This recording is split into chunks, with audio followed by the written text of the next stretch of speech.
Okay, the Gram-Schmidt process, basically what we want to do is these orthogonal bases, when we have an orthogonal basis for a subspace, it's very nice. Okay, it's very nice to have an orthogonal basis for a subspace. And so what we want to do, you notice in this example, you have three vectors, and all of these vectors live in four-dimensional space. And we want to find an orthogonal basis for the subspace spanned by the vectors x1, x2, and x3. Now, by the way, what would the dimension be for the span of these three vectors be?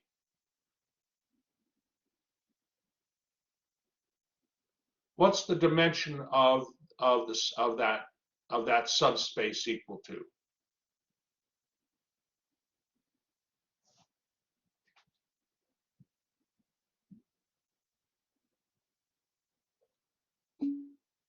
Good. That's right, Mikhail. It would be 3. Because vectors x1, x2, and x3, you can just observe that they are clearly linearly independent vectors. But are the vectors x1, x2, and x3 orthogonal?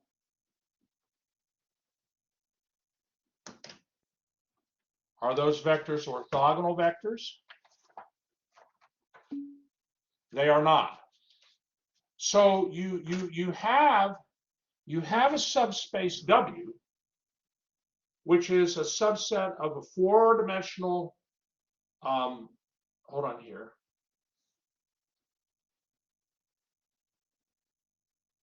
And I want to be just careful how I write this. Just one moment here. Yeah, so you have this subspace.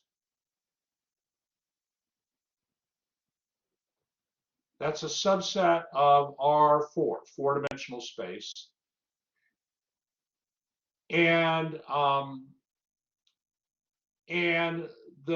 vectors x1, x2, x3 form a basis for that subspace, but they're not an orthogonal basis. So what we're going to do is we're going to construct an orthogonal basis. So what we like to do, what we're going to do is let's start with the first two vectors. Okay, the first two vectors, we want to create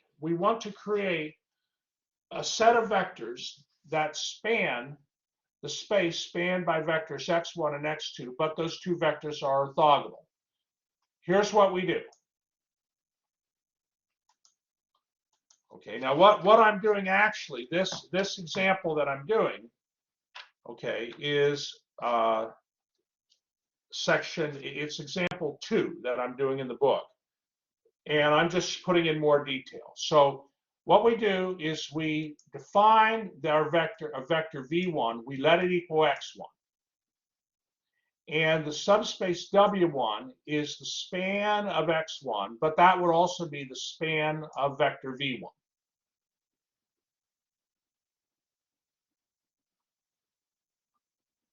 So what you have in the picture here is you have the vector v1, which is equal to x1, and w1 is the span of v1 or x1. x2 is not in that subspace w1.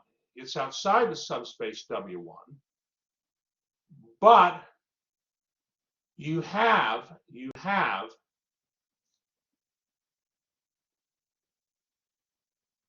this vector x2 and the vector x1 together. The span of those two vectors is a subspace. It's a two-dimensional subspace, and we want a basis for that two-dimensional subspace.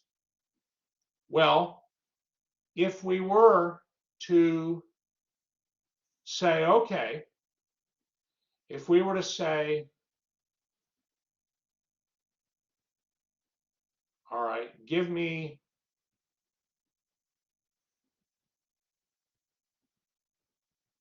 vector v1, which is w1, which is x1, and give me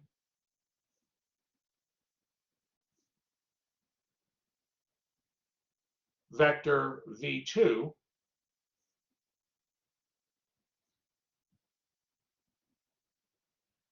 the span of vectors v1 and v2 is the same two-dimensional subspace as the span of vectors x1 and x2. But in order to find this second vector v2, in order to find it, you have to get the projection vector of x2 onto subspace w1. And that's what we do here. We get that, well, v2 is equal to x2 minus the projection vector. So we get vector v2 as the vector with components -3/4, 1/4, 1/4, and 1/4. And that's the vector v2. And notice that the vector v2, note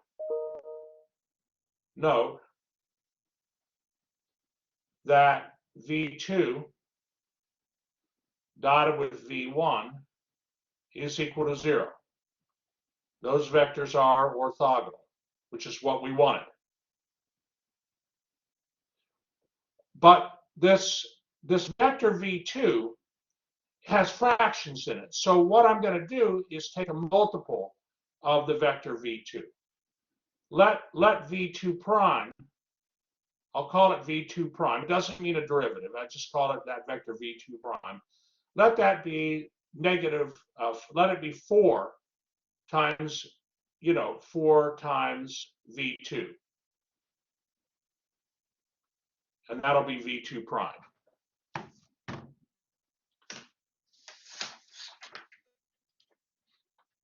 Okay. Now my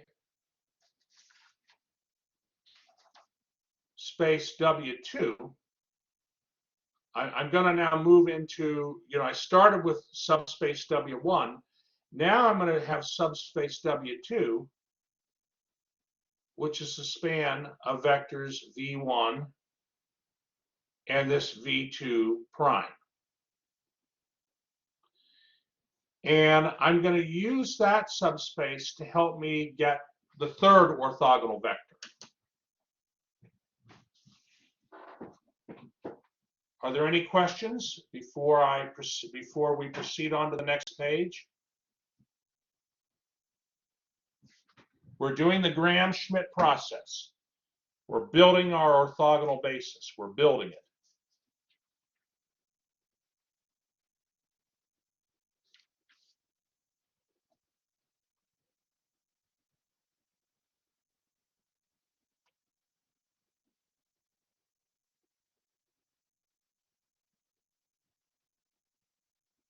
Okay, well, let's proceed on. I have two vectors so far, V1 and V2 prime, that are orthogonal. Now we have to get the third orthogonal vector. So here's pictorially what we're doing. So in the picture here, okay, I have my subspace W2. I have my subspace W2, which is the span of V1 and V2 prime. Here's V1. Here's V2 prime. And now the vector x3 lies outside that subspace because X3 is not a linear combination of these V1 and vectors V1 and V2 prime. But what I want to find, of course, so vectors though X3 and V2 prime and V1 form a three-dimensional subspace. I want to find a orthogonal vector V3 to V1 and V2 prime to complete my subspace. So yes, the vectors V1, V2 prime, and X3, V1, V2 prime, and X3 form the span of those three vectors is the three-dimensional subspace. Okay, it's the same subspace spanned by X1, X2, and X3, but I want an orthogonal set of vectors. So I need to find a vector V3. Notice V3 lies in the it is in that three-dimensional subspace, but it's orthogonal. So how it's orthogonal to V1 and V2 prime. So now again, I have to find the projection. How am I going to find vector V3? I'm going to find the projection of X3 onto this subspace W2. And then I'm going to subtract that vector from X3. And that's going to get us V3.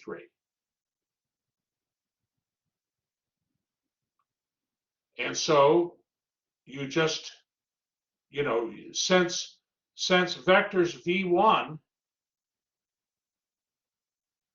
and V2 prime are orthogonal, you can get the projection vector using the nice formula from theorem 8, the orthogonal decomposition theorem. Right? This is how you get the C1 and the C2.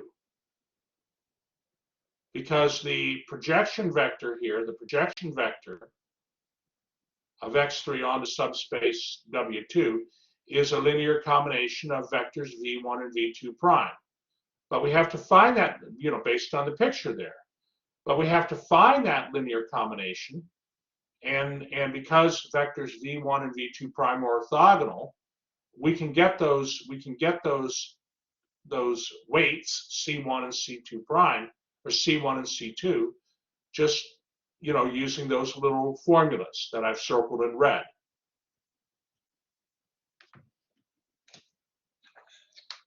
So I'm going to let you copy, but please let me know.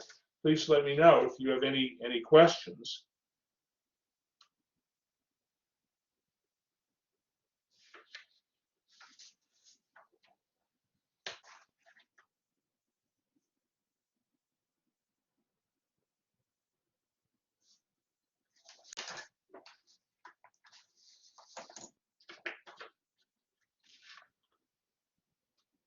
So naturally on the exam, I'm going to want to see this work. Okay, so please, when you do your homework, work it out by hand. Work the Gram-Schmidt process out by hand. Get used to it.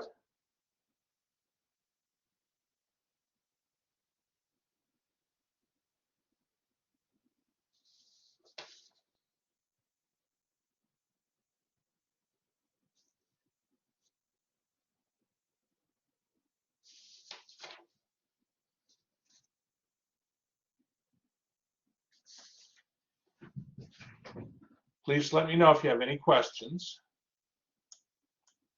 This is vector V3 that we're doing here.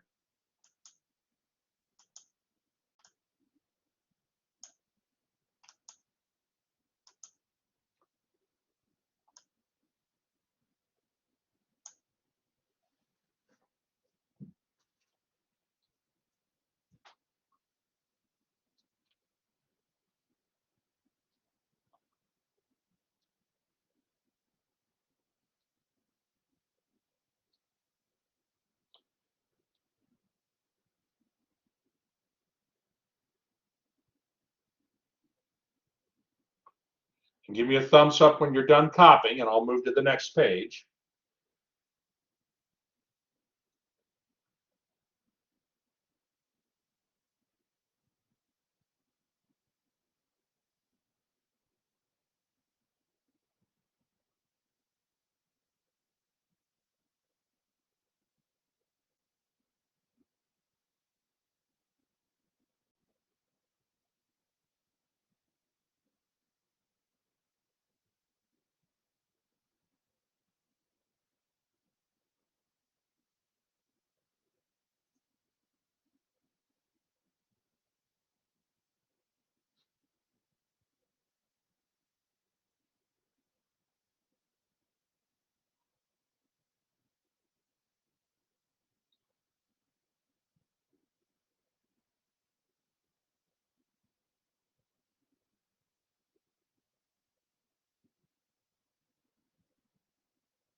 We're just going to finish completing vector v3. Are there any questions on the diagram I drew? Hopefully, how many find the diagrams helpful? Are they helpful in helping your geometric thinking? I find them very helpful personally. Okay, Marcella thinks so. Yes. And you know, on the exam or in your homework, you can draw these little pictures. They don't take too long to make, and it helps you understand the process. Okay, well, I'll move to the next page if we're good. Not now, how are you? Are you good?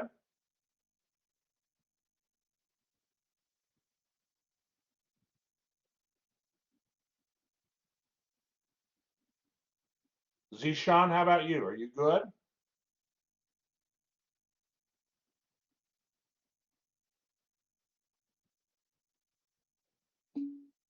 Okay, Natnell's good, wonderful.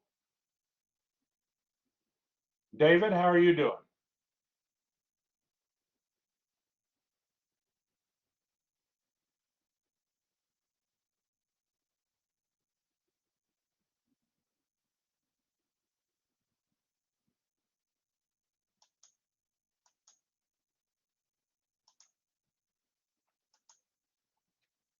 Cameron, how about you? Are you good? Wonderful, wonderful, okay. Okay, well, let's go to the next page. It's just now continuing to, figuring out V3. And when you figure out V3 here,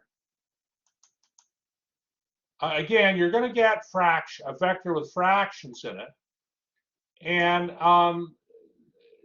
you could use that vector, but you could also use a parallel vector, which would be a multiple of that vector.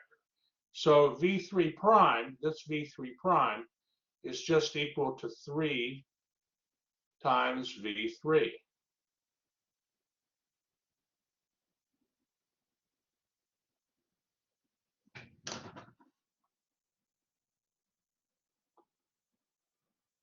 And so now you have your orthogonal basis. And geometrically,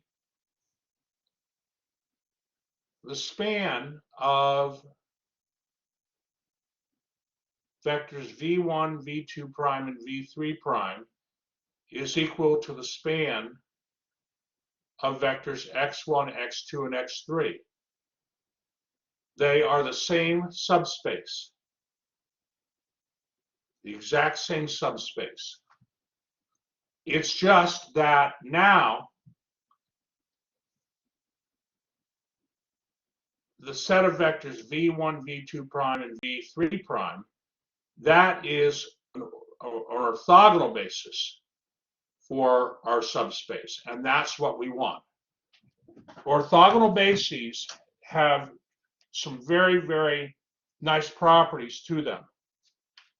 Orthogonal bases for subspaces have very, very nice properties to them. And we're going to be wanting to find orthogonal bases for subspaces. we're going to see that's going to be very helpful. Okay, very, very helpful. For instance, if we want to diagonalize a symmetric matrix, that's going to come up in chapter 7. But, you know, for now.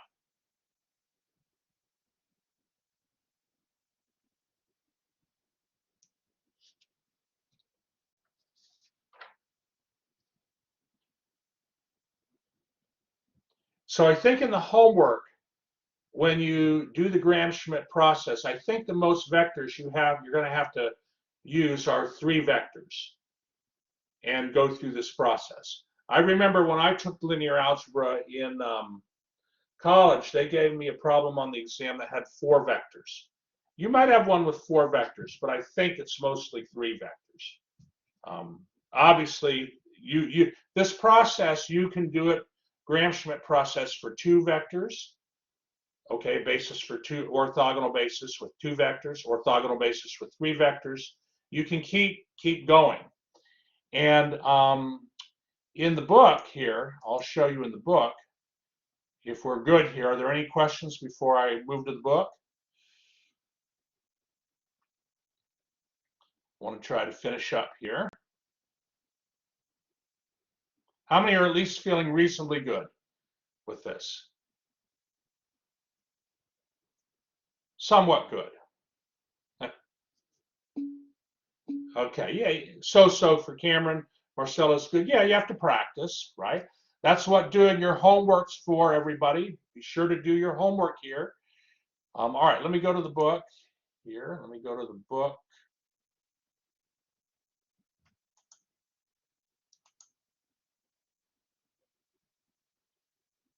Where is the book? Hold on. Sorry. One moment, class. I have to.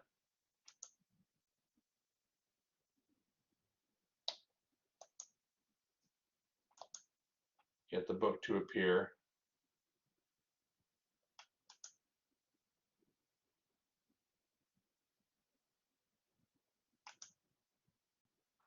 Let's try this again.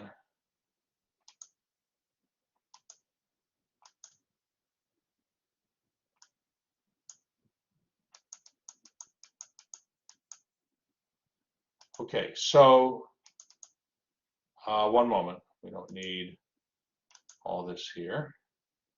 Yeah, this is the Gram-Schmidt process, what you just learned.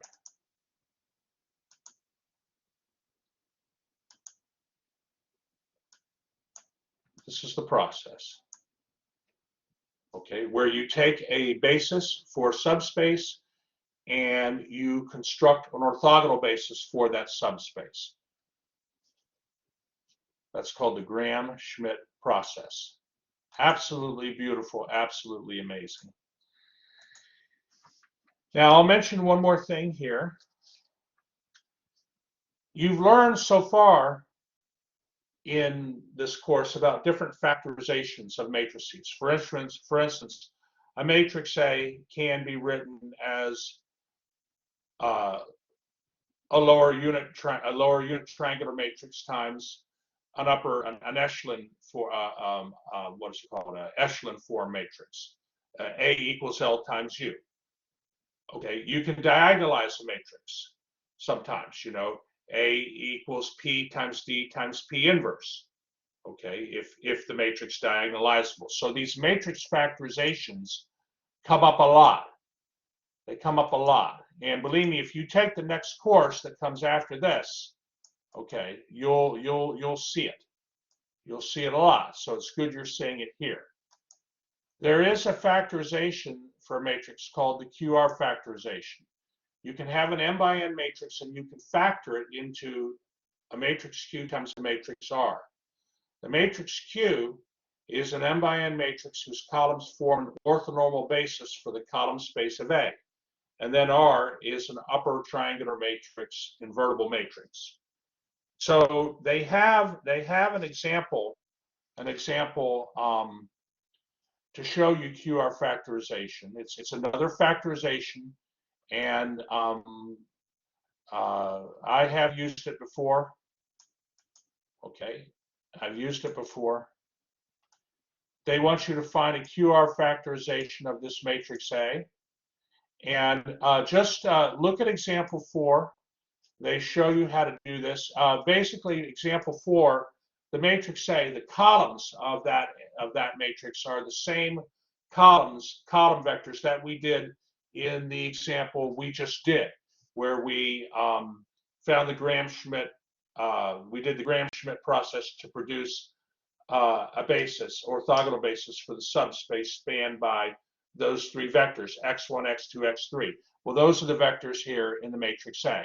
So you see, you get the orthogonal basis, v1, v2 prime. They're using v3. They're not going with v3 prime.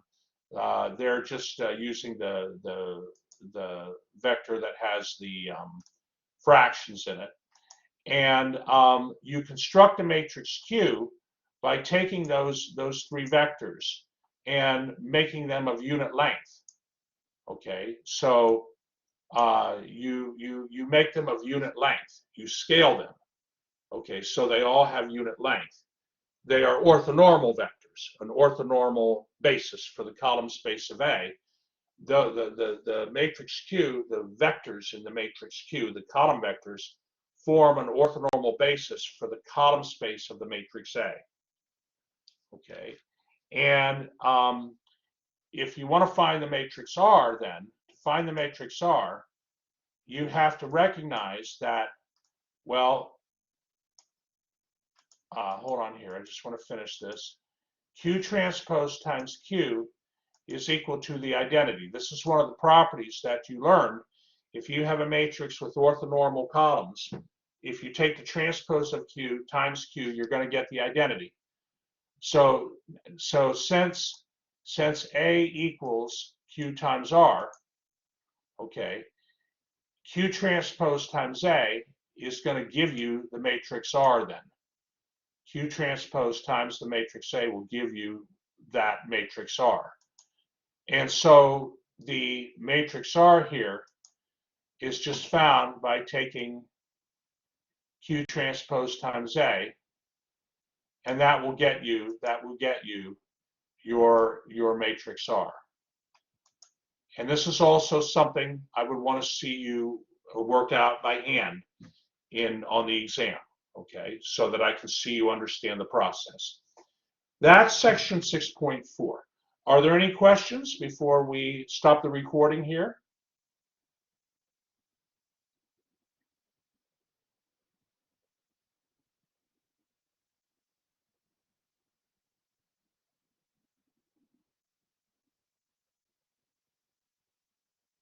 Okay, I'll stop the recording. Very good.